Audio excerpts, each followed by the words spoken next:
So, very warm welcome here in this forum about voter turnout in Sweden and about the question what we might be able to learn from Sweden, because Sweden, as Professor Keding mentioned this morning, is a very interesting case where it's one of the countries in the EU where the decline of the voter turnout was not very big. And in the recent years, there wasn't no decline, but even a rise in the voter turnout in Sweden. That's a good point or a good reason for looking at it. I welcome Mr. Olander. Very good to have you here. Thank you very much for coming. You flew in from Gothenburg this morning. You fly back in a short time, so it's good to have you here in Berlin for a couple of hours. He's a PhD student at the University of Gothenburg. He wrote together with Stefan Dahlberg a paper which is downstairs about voter turnout in Sweden from 1994 till 2014. You can grab a copy downstairs if you're interested in it. So you're the co-author of it. The data you're presenting here for us is based on a governmental study of voter turnout, as I understood, and based on a study you wrote for our Friedrich-Ebert-Stiftung's office in Stockholm about early voting. So once again, welcome, and the floor is yours. So can you hear me? Yeah. So thank you for inviting me to give this presentation, and I'm sorry about having it holding it in English. My German wouldn't be comprehensible to you, I think. Don't ask about our Swedish. So voter turnout in Sweden. So first of all, why do we care about voter turnout? Well, theoretically we could have said that it's not a problem if voter turnout goes down. People are maybe happy, and if everyone's happy with how things are, they don't have to turn up for the polls. But we of course also know that this is probably not true. So we have in Sweden we attribute it to Herbert Tingsten, who's an old political scientist or also a newspaper editor, who framed it as the law of dispersion. So when voter turnout goes down, it affects different groups differently, and so we might think that it affects political equality. And therefore, it's one of the areas that we have studied most in Swedish political science, and I think in political science in general. So in Sweden, we've even studied the effect of rain on voter turnout. And luckily, if you want to increase voter turnout, it turns out weather doesn't matter that much, at least not in the Swedish context. So you don't have to try to control the weather to control voter turnout. So I will try to give you the best answers we've got so far, and please interrupt me if something is unclear or if you have any questions as we go along. So first of all, if we look at voter turnout in Swedish elections, we can see that it is quite high over time, but we do see some fluctuations. So it has its highest period from the mid-1960s up until the mid-1980s, where we regularly have turnout about 90%. But then a decline in two stages started to happen. So in the mid-1980s, we dropped about 5 percentage points in voter turnout. And then again in the 1990s, we dropped another 5 percentage points in voter turnout. And this is, of course, the period most recently that we started to worry about what was happening to voter turnout. But as we heard in the introduction, in the most recent elections, we have started to see a change. And so we are back at least to the same numbers as we had in the early 1960s, which is, hopefully something good. Or it is something good, but hopefully it will continue. So the first question might be, are just Swedes sort of civic-minded? They want to show up, they want to vote. It's something that's sort of in the culture or something. Well, if we look instead at the EU elections, we can quite quickly do away with that explanation. Compared to the rest of the EU, we are perhaps, at least in the last two elections, not worse than the average in the EU, but we're still nowhere near the same turnout as we have in national elections. So we only have, even with the rise in the last two elections, we're only at 50%. So at least 35 percentage points who vote in the national elections do not vote in the EU elections. And bear in mind that the last EU election was in 2014, and we had a national election in 2014. So it's the very same people, the very same eligible voters, more or less, and still 35 percentage points did not show up to vote. So what explains voter turnout? And this is, I'm going to show you the model that we used to think about it in Sweden, and see what we come up with. We basically split it into 3 categories and then some subcategories. And the first one is, I think, inappropriately labeled, but we've taken a cue from the existing literature, calling it individual explanations, which we then can split into 2 categories, which are resources and motivations. And I would say probably a more fitting term is sort of structural explanations. So if someone has high social status in terms of gender, class, occupation, education, income, strong social inclusion, they are middle-aged, they are born in Sweden, they are married, they have large social networks, they're employed, they have much political knowledge, then they're more likely to turn up to vote. So going back to what we talked about initially about the law of dispersion, we can quite quickly see that this is a very particular kind of voter that is more likely to go and vote as compared to the other side of this.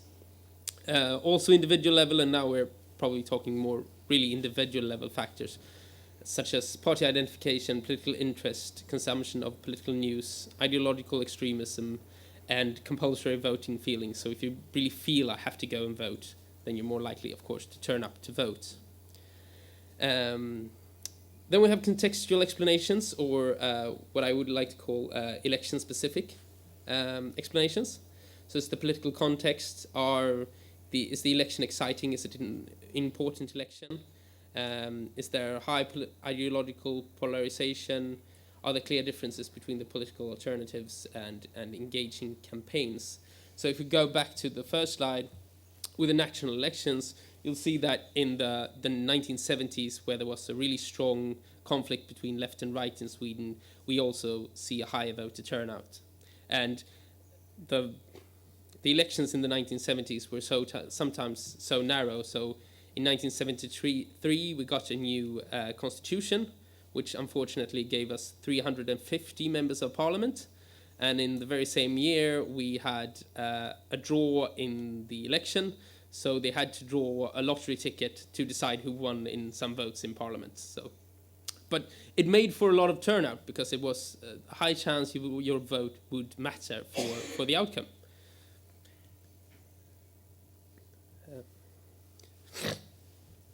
And so also under the category of contextual explanations in our normal model, we include social context, which of course is overlapping with the sort of what we called individual explanations also, which is if you're in a context where there's high participation, your friends are voting, your family's voting, you have a lot of access to political resources and recruiting networks, you're more likely to get engaged and to go and vote.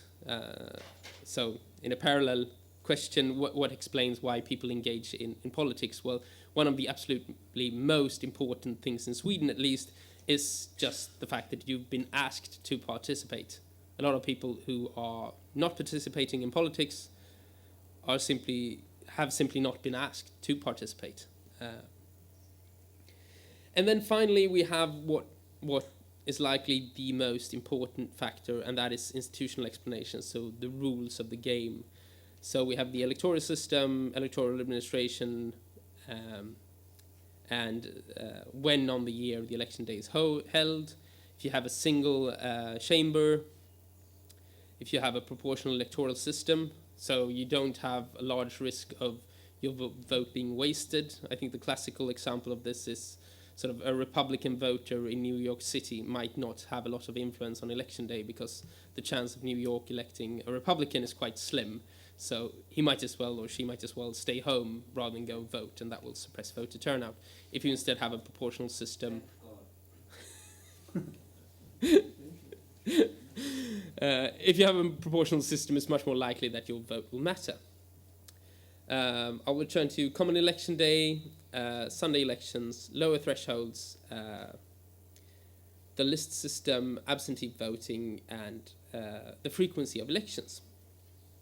So if we just summarize everything, I would summarize it as individual factors. So think of social class, contextual factors. Think of something that is election specific, and institutional factors. So think of the rules.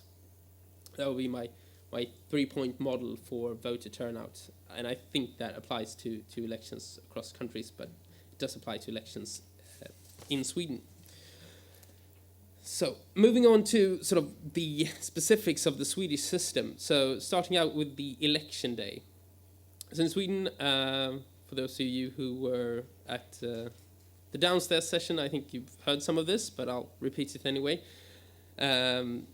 Our election day is the second Sunday in September every year. It used to be the third. They shifted it because of they wanted more time to prepare the autumn budget, but it's in the middle of September. And this is a good thing because we have very few holidays in September in Sweden. So the chance of you having something better to do than to go and vote is it's quite a good reason to go and vote, that you have nothing better to do. I'm not sure it affects your decisions to go and vote or not, but for less motivated voters, perhaps, it's important. It's also on a Sunday, so you're more likely to have the day off. You're more likely to have the time to go and vote. And importantly, we have 1 day for all levels. So this is a long and ongoing discussion. All levels mean national, local, and... Yes, so municipal, regional, and national elections. Mm-hmm. This does not go for the EU level, of course, which is ruled by other factors. And this is a long discussion in Sweden, and the traditional arguments, and so we investigate, and then we deliver a report, and then we investigate again and deliver a new report on whether or not to have a common election day or different election days. As the traditional arguments are, one election day for all levels will mean higher voter turnout, whereas the argument for having different days is, well, will the local level get enough attention if it's on the same day as all other elections? And usually you'll find that the Social Democrats and the Left Party in Sweden, they advocate a common election day, which of course also will give higher voter turnout, and the Green Party and the centre-right parties advocate different election days. So I'll leave you to judge if it's a coincidence that each side find the normative arguments more persuasive that will benefit them in the electorate. Just one question from the German perspective. Is this voter turnout then the same if they vote on the same day, or does it differ between national, regional, and municipal level? Yeah, it is on the same day, I know, but so it's if it happens in Germany, if they're the same day election, like let's say the local election and the national election, still the voter turnout in the local election is lower than in the national election in Germany. It is. I can't remember the number exactly, but there usually is a small difference. So there are actually people who show up to vote for national elections but don't vote for other levels. Okay. And it's also quite common to split votes.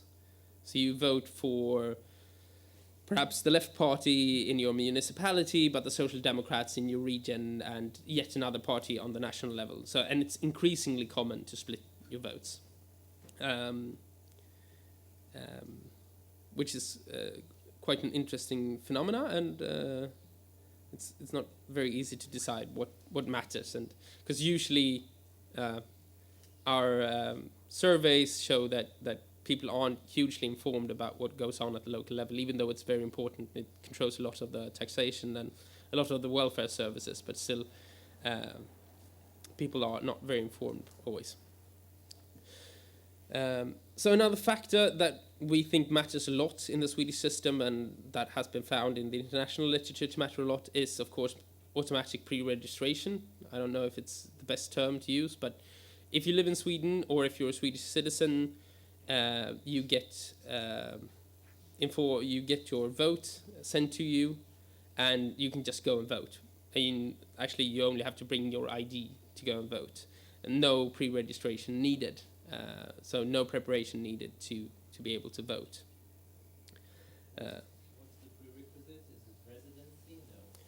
Well, it's a bit different. Swedes living abroad, there was a compromise in the 70s, and the mean version of the compromise is the Social Democrats and the left parties wanted non-Swedish citizens living in Sweden to be able to vote. And the right-wing, center-right, blocked this, and then they did some horse trading saying, well, Swedes living abroad, supposedly for tax purposes perhaps, they get to vote in national elections, and non-Swedish citizens living in Sweden get to vote for the local level. So if you have lived in your municipality for 3 years but is not a Swedish citizen, then you can vote in local elections. And if you're a Swedish citizen living abroad, you can vote in national elections. So the other factor that we think matters is a proportional system. So we have quite a large parliament for quite a small country. 310 seats are allocated on geography, and then we have 39 seats that jump around depending to balance, to make sure that parliament is proportional to the national results. So there's quite slim chance of you wasting a vote, quote unquote. Of course, we have a 4% threshold, so people who might otherwise be inclined to vote for parties that are not likely to make the threshold might not go and vote at all.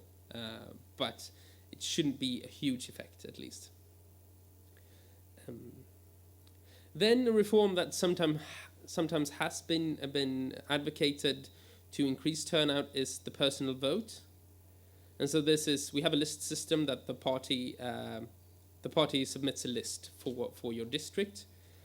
And if you don't mark a candidate, then seats are allocated just by first person on the list, second person, third person. But as a voter, you're allowed to put an X on one candidate's name, and then it's counted as a personal vote, and it's a lot more complex than that, because you have to have 5% of the total vote in your district for them to start counting personal votes. But then if you have 5% of all votes in your district, then they start counting your personal votes, and then you can sort of jump the line. Quite few people actually do put an X. I think it was 20% in the last election, and very few people to national parliament are elected on a personal vote.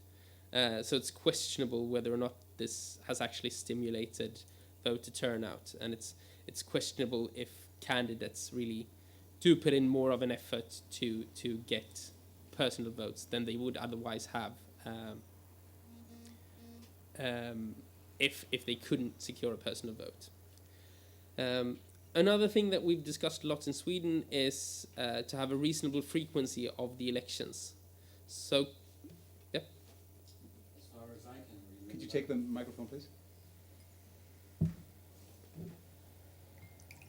As far as I can remember, between the early 70s and the mid 90s, there was a 3 years period, and as you may have shown us, the voter turnout seemed to be higher than later. So to me it is, I'm in doubt if it's really a reasonable frequency to keep up the voter turnout with a 4 years period. It seems a slight contradiction. Yes, you're absolutely right, and it's one of the. I would, however, if pressed on it, you're of course right. When we had a 3-year window, we had a higher voter turnout than we did when we went over to a 4-year system. So we went over to a 4-year system in 1994, and it declined from there even further. But at the same time, we saw the first decline in the 1980s when we still had the 3-year system. I think, is 4 years more reasonable than 3 years? I wouldn't, take poison on it. But I think we can attribute the very high turnout in the 1970s to the sort of hard left-right conflict, clear dividing lines, exciting elections. Olof Palme and quite a bitter tone in the debate between, and I think people find it more exciting and they show up to vote. But is 4 years more reasonable than 3 years? I wouldn't guarantee it.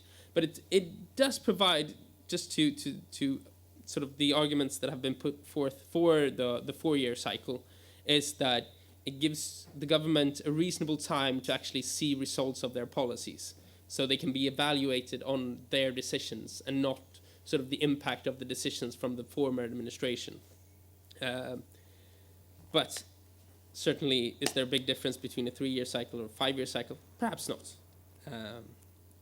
Then finally, the thing I would like to highlight with the Swedish system, and I'm going to go more in depth, is the early voting system and the ability to access polling stations.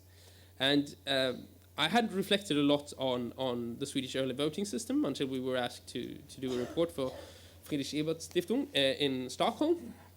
And therefore, I would like to label it the Swedish not really early voting system, but I'll get into that. So the reason why I want to highlight it is that while we have been unable to scientifically show on the individual level that access to early voting stations matter, we believe it's the most reasonable explanation for the pattern we are seeing in this graph. So up until 2006, the post office was the place you went to do your voting, and the post service was privatized, and the number of offices declined sharply. And so in this graph we see the top line is the total voter turnout, and the bottom line is the proportion of voters who use the early voting system. So when fewer people use the early voting system, we also see a decline in voter turnout. And when we had the reform of the municipalities, or the municipal election committee taking over the responsibility for organizing early voting, we also see a rise in voter turnout. And then there are, of course, problems with this when we go down on the individual level, and as you can see, the rise in the proportion of people using early voting does not directly correspond to an increase in the number of locales where you can do your early voting, but nonetheless, this is the macro pattern. But we haven't been able to prove it on the individual level yet. But just to briefly describe the Swedish early not really voting system, and this is what I reflected on when we wrote the report. Because what we have is about 2,000 locales. They open 18 days before the election, and they're organized on a municipal level. So 290 municipalities organize this. And it's really actually only a place where you go and you put your ballots into envelopes. Then you put we call it a röstkort. So it's a card with your name on it, and it says where you're supposed to vote on election day. And so you take the votes in the envelope, you put your name with the votes, and then you stuff them in an outer envelope. And then comes trust. So you give the envelope to someone working in that locale, and they take care of it until election day, and then they send it to your polling place. And then it sits in your polling place for the entire election day. And then they go into the list of voters to check, have you been in your polling place on election day and voted? Because then they draw a line over your name. If you haven't, they go into the box of deposited votes, pick up your envelope, and then you trust them not to look at the ballots that you've submitted. They open your envelope, and then they put in the envelopes in the ballot boxes. So this has the virtue of, even though you vote 18 days before the election, then you could have a huge scandal, and you decide, oh, I voted wrong. Then you can go to your polling place on election day and change your vote. So actually your vote on election day is above the voting on paper? Yes. A vote on election day always trumps your other votes. So you have until 1 minute to 8 on the second Sunday of September to make up your mind, but you can deposit your vote. So I've met older people who are really engaged in the election. They will say, I like voting in my polling place on election day, but in case I die, I want to make sure that I've submitted my vote, because they won't take your vote out. And so they will deposit a vote, and if they survive till election day, they'll go and they'll vote in the polling places they've always done. That sounds Greek. Do you use an electronic voters roll? No, we don't. It's the Swedish system, as a professor in Gothenburg has phrased it, the Swedish system can work in the light of candles. So there is nothing high-tech at all about the votes. It's physical ballots. It's all in envelopes, and you have to open each envelope up, and then you put them in stacks, and then you vote them by hand first in the polling place on the night of the election. Then you vote them again the next day, and then you vote them a third time. You count them a third time on the sort of a regional board vote, counts them once more. So a person who dies exactly before the voting day could vote. Yes. And the vote is counted. Yes. So very interesting. Yeah. Yeah. No, it's a system. It's a system based on everyone is eligible to vote as long as they've turned 18 by election day. But there's no, we don't do a prognosis of who are supposed to die and not before election day. I think it's reassuring. I think that's sort of the main things I wanted to say about the Swedish system. I'd be happy to answer any and all questions as well as I can, and if I can't answer them, I'll say so. Thanks very much for the moment.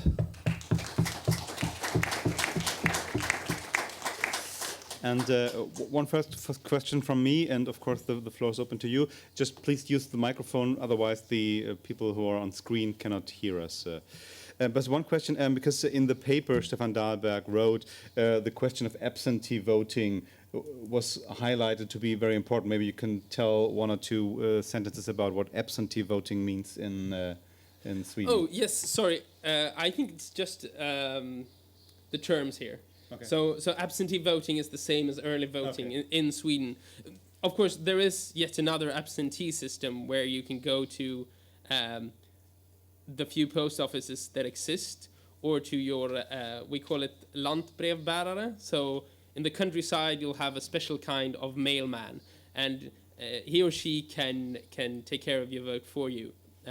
So we do have yet another system for sort of mailing in your vote, and you can vote by proxy if you have signed papers that says this person can go vote for me, and so on. So it's Who's kidding? Thank you very much for your presentation. I was wondering, were you there this morning? Were you following the presentations we had on the social Unfortunately, imbalances? I wasn't. Okay.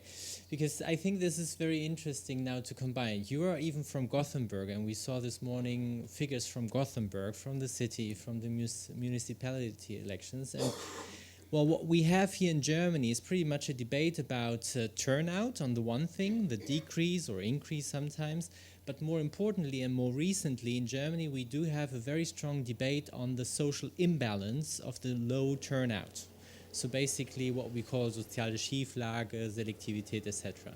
So we saw data this morning on Gothenburg, and we saw very strong relationships between turnout and the degree of education. We saw very strong, significant correlations between turnout and the income in Swedish krona, or also the relationship between turnout and, for example, unemployment. All factors you categorized under the label of, the individual, right? The individual runs. Is this a topic in Sweden? Is this part of your debate on reforming and thinking of the electoral system? This part of those you do not reach, of this social selectivity of non-voters? That would be a very interesting question, I think. Linking to the earlier session. Thank you so much. It's a very interesting question. I'll start in this end. We have a debate at the University of Gothenburg where a lot of the election research is. And it's a silly debate, but it's also an important debate because some of us will say that the Swedish system is very well, armored, it's very well geared to ensure a high voter turnout. Because, as I said, we've done all these things that the international literature tells us we should do. And then there's the other camp, and I tend to side with the other camp, who says, well, we are in a really bad position because when these sorts of things comes up, we don't have anything else to throw in there.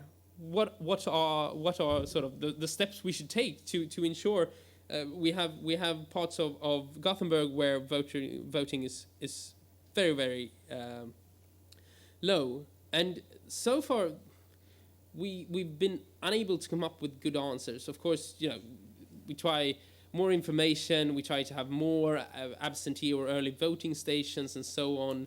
The parties have gotten more money to do outreach, but sometimes it's also sensitive. I didn't touch upon it now. We had a do-over election in one district quite recently, and it was an initiative by the local Social Democrats to have a school to teach people how to vote.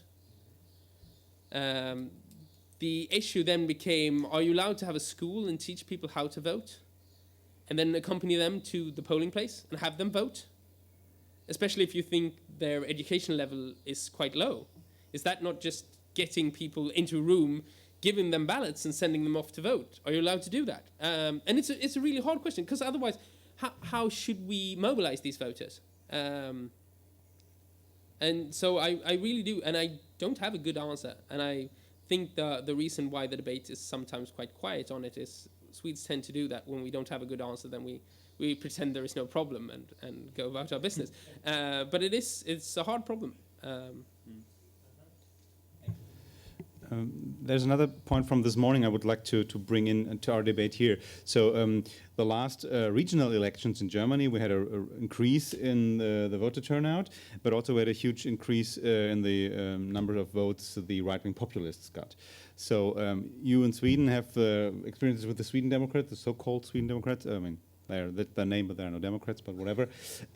So you have a longer experience with right-wing populist or even right-wing extremist parties. Would you say that as they emerged on the political scene, did it have any impact on the voter turnout? Because in Germany we now have a debate that there's a new alternative for voters, and that might be one of the reasons why the voter turnout is rising, because there is a new player which addresses certain topics that the other parties did not address before. Well, I'm going to have to speculate some here. We of course know, as I said, on the proportionality of the system, that if you think your vote is wasted, then you're less likely to go and vote at all. And of course, the Sweden Democrats came into parliament in 2010, and now they're by a huge margin the third largest party. No other party can compete with them for that position. Sometimes the Conservative Party competes for that position when they have a bad, but then it's not. Then it's because the Sweden Democrats are maybe the second largest party in Sweden. So we've seen a great increase, and of course that might contribute to the rising in voter turnout, because voters who before perceived no one was advocating their position now all of a sudden feel that there's a party for them to go and vote for. And I mean that's sort of the predicament. We would like voters to turn out, and we would like voters to vote for the parties that we want them to vote for. You can raise your finger whenever you like to. So Professor Keding is once again next, but whoever wants to join in the discussion is, of course, very warmly invited to do so. Thank you very much. Something else we were discussing in the morning is specifically the turnout of younger voters, and the difficulties of what we have here in Germany is that we see specifically younger voters do not go anymore to the polls, and increasingly them not having had any the habitus missing of voting, so the tendency increasing that for the next upcoming elections they will not go for and cast their vote. Is this something you discuss in Sweden as well? And would you identify one of those characteristics being, I don't know, selected for this very reason? I think in this model it would relate to the compulsory voting feelings. But we do have the same issue in Sweden. We have this curvilinear. Political scientists love saying curvilinear, but younger voters vote less, really old voters vote less, and sort of the middle-aged vote most. That's not completely true. I'm going to say middle-aged up till the age of 70. So, but we do see the same patterns. We've tried school elections in Sweden to sort of have, I don't know if you have them in Germany, but at schools you have elections to sort of get people into the habit of voting. And as I think you said, if you vote in your first election, you're much more likely to vote in subsequent elections. And we can even see in Sweden that if you turn 18 the year of the election, then you're more likely to vote than if you're 21 in the vote of election, in the year of the election. So it's something also to do with like going into being a mature adult and then going and voting, but it declines. So for young voters, it would be ideal to have an election each year to make sure they vote. But I think that's... We do have the youth leagues of the parties, of course, that try to mobilize. We've had a discussion now because what has been done traditionally is allow the youth leagues to come into schools and debate politics, and under the assumption that if people debate politics, they're more likely to get engaged, they're more likely to participate. And then you saw the rise of the Swedish Democrats, which made a lot of schools close their doors because they didn't want the protests, they didn't want people, they didn't want racism in schools, and so they closed their doors. But then, of course, you increase the chance of no political debate at all, and then apathy might ensue. So it's a sort of high-risk game in some sense. So if I saw your presentation, I read the paper of yourself and Stefan Dahlberg. So I see the what you call the individual explanation and the contextual explanations is quite the same than what we're debating in Germany right now. So the brings me to the idea that the most difference must be in the institutional explanation. But one other question to these two others, so especially the individual explanations you were referring to. I mean, what strikes me is that you're talking about the same problems in question marks. I mean, in rural areas, there's a lower voter turnout than in urban areas, younger less than older, poorer or worse educated less than better educated, and richer people, but still on a very different level compared to Germany. I mean, we had numbers this morning that lower educated young people are going to the polls at the level of 40%. So 6 out of 10 are not going. So what explains that the general level is so high in Sweden compared to other European countries, not only to Germany, also to Netherlands or France or whatever? No, I think, as you said also in your question, I think it has a lot to do with the institutional explanations, and of course also traditionally quite an equal system. So even though relative position matters when we discuss social status, this is of course relative oftentimes, but also I think the absolute level of education matters, whether or not you go and vote. But I would not dare to say that Sweden is doing that much better if you go into the poorer neighborhoods of some areas of the large cities, even though voter turnout is very high in Gothenburg, Stockholm, and Malmö. I think if you go into some of the poorer neighborhoods, I think you will see shockingly low voter turnout. And also in the report, we can also see sometimes, at least in the last election, of course this is a sample, but sometimes that really rural parts of the country, the voter turnout is quite okay. But in small cities and small towns, so we call them bruksorter, it's where you used to have a steel mill or something, but the steel mill has closed. there we see shockingly low figures, or shockingly low, but for Swedish standards, shockingly low figures in some elections. So I do think we have the problem, but I just think that the level is probably due to institutional factors that we managed to keep some sort of level still.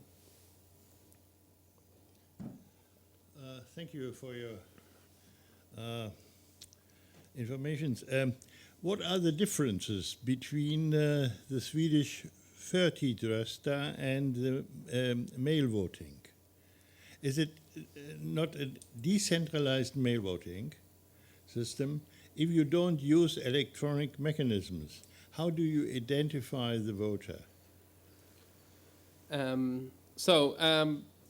Even with mail voting, it's the same system basically. So in physical form, what you do is, so we have 3 envelopes in an election if you choose to vote for all 3 levels. And they all have a small opening, so you can see the number of stripes and the color of the ballot, which allows you to identify which level it is on. And then we have standardized ballots for all levels. So what you do is you go either to absentee voting station or an early voting station or a post office, and you fill out, you put your ballots in 3 different envelopes. Then you have a page with your name and your home district on it. You fold it up, you put the ballots in with the name, and you put it in an outer envelope, and then it's transported to your voting place. And then you're not physically stricken, but they use a pen to... They compare, yeah. Yeah, so they compare your name. So this is where the trust comes in. You have to, when you deposit your votes, you have to trust that no one opens the envelope and looks, because it would be quite hard to go back and actually guarantee that this didn't happen. Then it's difficult to keep up the principle of secret voting. Huh? Yeah, it is trust-based. I hadn't reflected on it. I don't think a lot of Swedes have reflected on it. I reflected on it when I spoke with people from the Friedrich-Ebert-Stiftung who asked these questions to me. And so it's as I said, I don't think Swedes in general aren't bothered by it. I don't think I would probably even go so far as to say I don't think a lot of Swedes know how the system works. They just trust the system. Non-trust is a German problem. Well, I'm not sure, but it does provide for a very smooth election process. The question is, of course, is the system, can the system withstand stress if polarization increases? If people really start to suspect voting fraud, can the system manage stress? And I don't see that it can. It comes down to trust, as it is at the moment. After you stressed out this early voting system, in your opinion, being very important for the explanation of the high voter turnout. So how did the parties react to it and the campaigns they conduct? The background of my question is that in Germany, social sciences always tell us that even more and more people are deciding very late if they're going to vote and who they vote for. So the campaigns normally concentrate or have a huge effort on the last 3-4 days before election day. And this is one of the reasons why we in Germany are always a bit, or at least the parties, are not very keen of enlarging the time where you can vote, because they say, well, it makes the campaign much more complex. Was there any kind of debate like this in Sweden as well?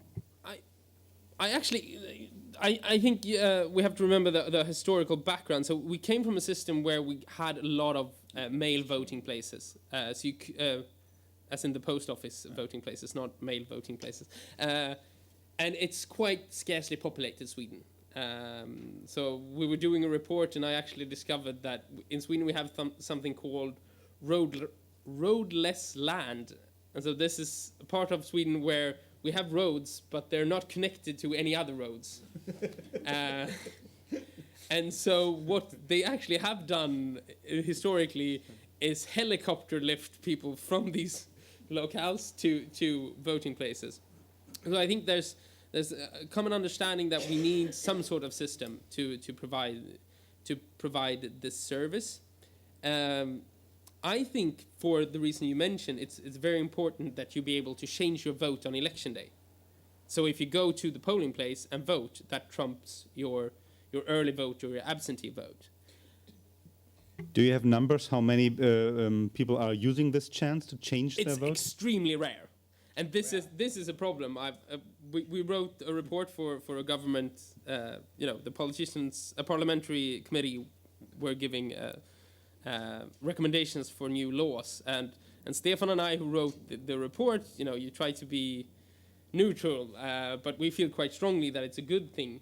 But when you come into the municipal committees who administer the election, this is, of course, an enormous hassle for them, because you have, in the last election, you have 42% of all voters have submitted their votes before. And then you sit on election day, and it's quite small election offices. It's only, you have 2,000 eligible voters per polling place, around about 2,000.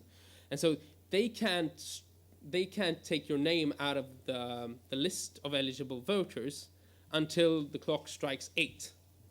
So that's when they can start, taking in your vote. So this prolongs the process for them.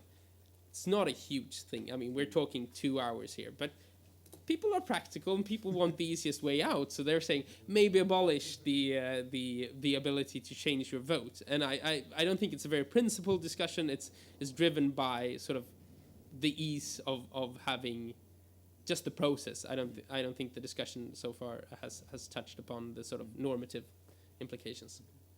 If you have a national, provincial and local election in one day, I understood the second Sunday in December. For the national election, it's quite clear. You have one ballot sheet. How do you produce ballot sheets for the provinces and the local level in remote areas? If it was only so easy that we had one list for national elections. So, and now I can't remember the percentage, but if you have a certain result in the previous election, then the election authority will distribute your party's ballot. But that will be a blank ballot. Then we have 29 national districts. Yes. And so the parties themselves will call all their supporters and drum them up. So in the morning, 8 o'clock in the morning on election day, party supporters, they will have called, their mother and their in-laws and everyone to go around to these polling places. And as I said, it's 2,000 voters per polling place. If you're lucky, there are 3 polling places in the same locale, but that's not at all necessarily the case. To put out your ballots with the actual list of names for the national level. And then comes the same for regional level, and the same for local level. And then sometimes, if you're a big party, then you might want, in Gothenburg, you might want a vote with people from Gothenburg living in the west part of Gothenburg for those polling places. So you can have, it's an enormous amount of different ballots that you can submit. Okay. So you go around physically and distribute them.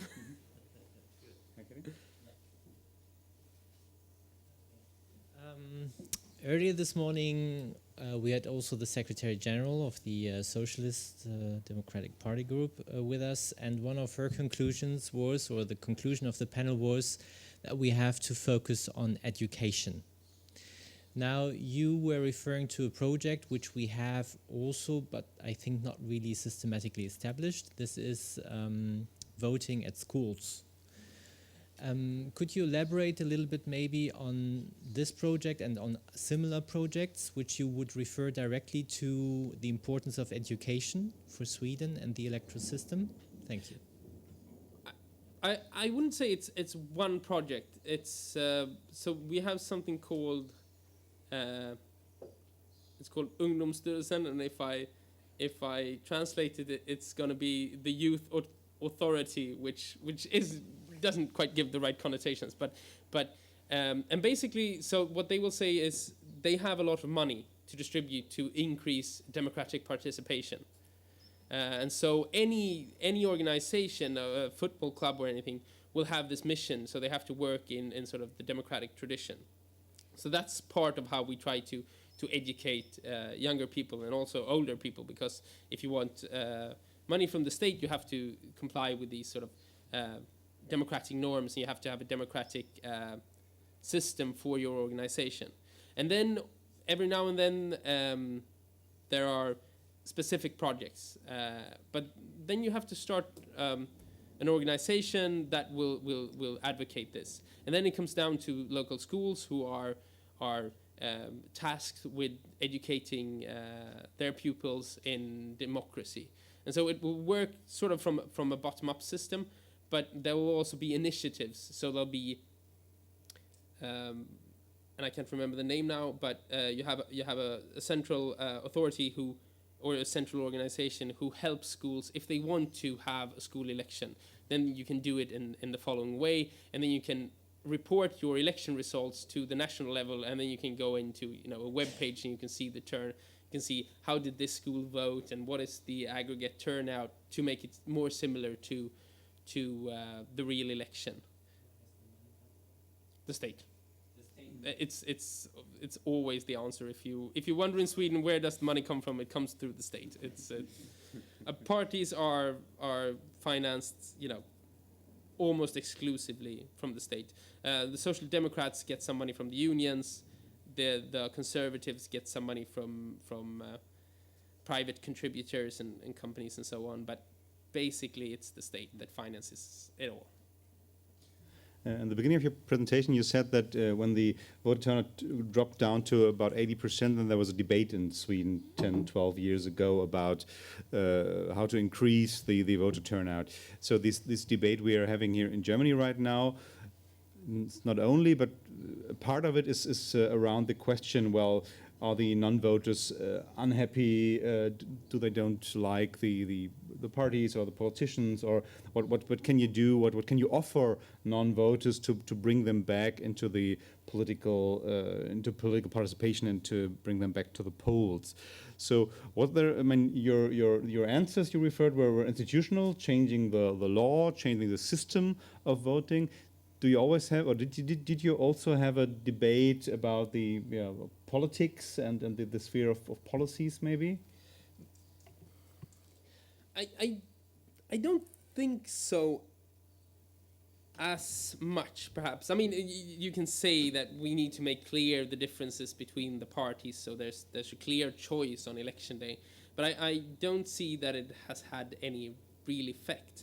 But you can, looking at the increase in voter turnout, it also coincides with the mobilization to keep the Swedish Democrats out of parliament on the one hand, and on the other hand, the mobilization to get the Swedish Democrats into parliament. So you do have this stronger adversarial feelings in the election. So I think it is very important, but it's hard to come up with sort of a policy recommendation to say that you can't be as friendly with each other, or you have to say that it's a really high stakes election or something.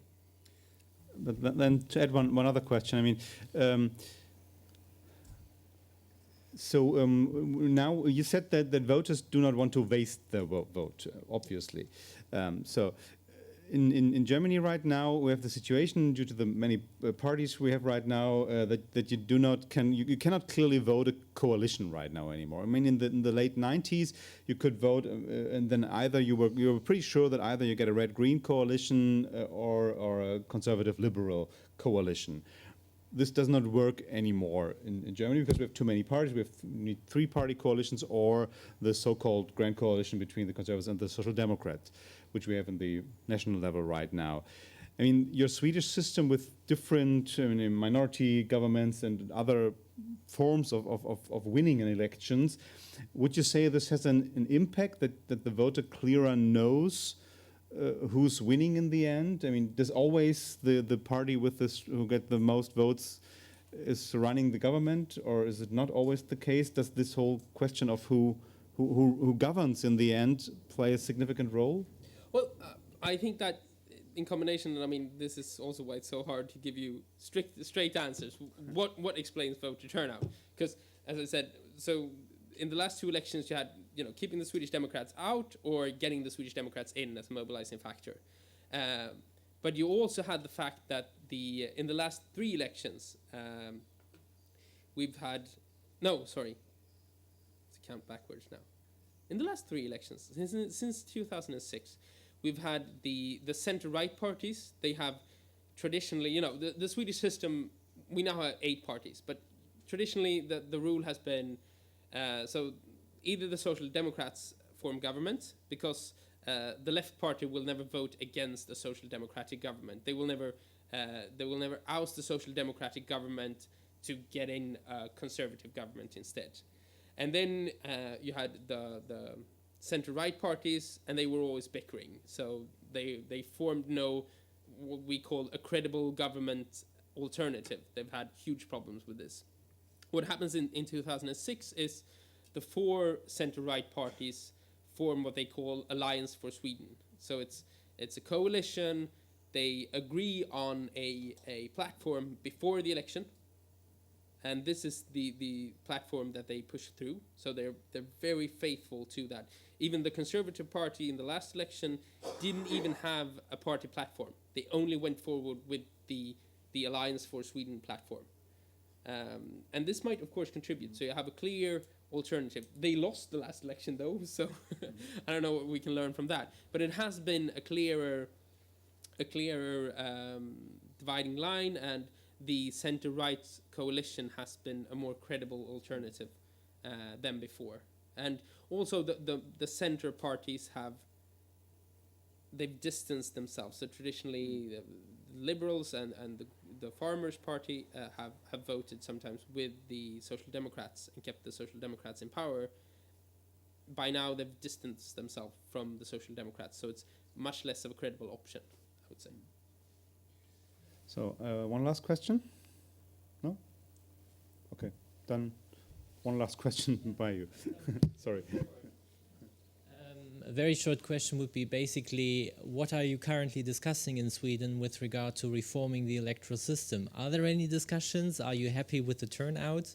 You said you were quiet on the social imbalances of non-voters, so that doesn't seem to be a topic, but is there anything else you are debating currently, and why? I think the most relevant discussion, and this is a qualitative utterance from me. I mean, we want turnout to go up even further. We want to be in the 90s at least. Though, should also say, and that would be very interesting to hear how the situation is in Germany, when looking at voters over 3 elections. So what we actually found when turnout was only 80% is that still, even though turnout was only 80%, we saw that the non-voters would vote at least in 1 election if you look over 3 elections. So, and then you had, looking over 3 elections, that you had maybe as much as 95% participating in one of those elections. And I think that's a good thing, because then we know that they're not permanently demobilized. And, that's encouraging, at least. But I do think we have a huge problem with education in Sweden, especially among boys, and especially among recently arrived and even second generation immigrants who do not do well in school. They do not get jobs, and this is also true for Swedes since generations and generations living in the countryside. So they don't do well in school. They don't get an education. They don't get a job. They end up in unemployment. They don't vote. So how do you mobilize them, and how do you mobilize them in a way so that they can't be mobilized by political extremists? Because this is, of course, the big danger with disaffected young men is not the best thing that can happen to a society. I'd say that much. So I think that's probably the most important. You have to catch a plane, so thanks very, very much for coming. I think, in my opinion, it was extremely interesting. Thank you so much. And very helpful for our German debates, just to get an idea what is the system in Sweden, but also what are the debates, what are the results of your debates. Thanks very much for sharing this with us. Thank you for having me.